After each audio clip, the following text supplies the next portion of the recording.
สวัสดีค่ะ ตอนนี้นะคะมิวอยู่ที่สปปลาวนะคะ ตอนนี้เรามาทำสัญญาแฟรนไชส์แล้วนะคะอย่างเป็นทางการที่ประเทศลาวแล้วนะคะ แล้วตอนนี้นะคะมิวก็อยู่กับคุณวอนนะคะ คุณวอนนะคะได้สิทธิ์ค่ะนะคะในการขายน้ำหอมกัลยานะคะในเวียงจันทร์แต่เพียงเจ้าเดียวนะคะ เพราะฉะนั้นเนี่ยลูกค้านะคะที่เข้ามาในเพจที่อยู่ในราวนะคะก็สามารถสั่งซื้อกับคุณวอนได้โดยตรงเลยนะคะน้ำหอมมาจากมิว100%แน่นอนรับประกันเลยนะคะเดี๋ยวเราจะให้คุณวอนนะคะแนะนำว่า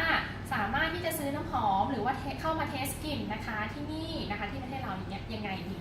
สำหรับคนที่มาอยู่ในร้านอยากได้น้ำหอมที่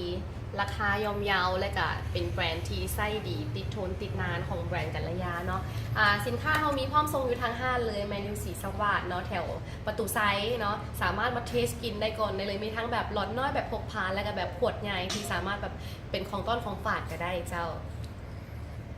ฝากไว้ด้วยนะคะสำหรับใครนะคะที่ต้องการความหอมนะคะในแบบคุ้มค่าคุ้มราคานะคะแล้วก็สามารถมาเทสกลิ่นได้ด้วยนะคะที่ลาวนะคะไม่ต้องไปซื้อที่ไทยแล้วนะจ๊ะเสียค่าจัดส่งนะจ๊ะมาซื้อที่นี่เลยนะคะคุณวอนยินดีนะคะที่จะส่งให้แล้วก็ยินดีที่จะในเรื่องของการแนะนำกลิ่นเนาะถามคุณวอนได้เลยสำหรับใครที่อยู่ต่างแขวงว่าสามารถจะมาลองเทสกินได้สามารถอินบ็อกซ์สอบถามก่อนได้แล้วเขาจะมีบริการจัดส่งให้ทั่วประเทศลาวเลยเจ้าโอเคสำหรับน้ำหอมกัลยานะคะก็ฝากด้วยคุณวอนนะคะรับตัวแทนจำหน่ายนะคะใครที่อยากจะเอาไปลองขายดูก่อนก็ลองสอบถามกันเข้ามาได้นะคะส่งตั้งแต่เลท12 ขวดเลยนะคะ12 ขวด24 ขวด48 ขวดนะคะก็